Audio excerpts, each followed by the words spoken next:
Hello, এটা হচ্ছে এই বস্তাতে আমি হচ্ছে আম গাছ কাটবো। আমাদের 12টার মতো আম গাছ আছে, তার মধ্যে দুটো সেদিন গাড়া হয়েছে, আরও 10টার মতো মানে চেঞ্জ করবো।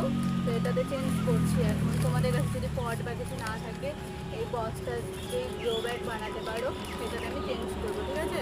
তোমরা দেখতে থাকবো আমি কেমন করে বানাচ্ছি। তাই বানাতে হবে কোনো রকম। এই বস্তাতে দিলে 1 বছর চলে যাবে, তারপরে এবার আবার চেঞ্জ করতে হবে।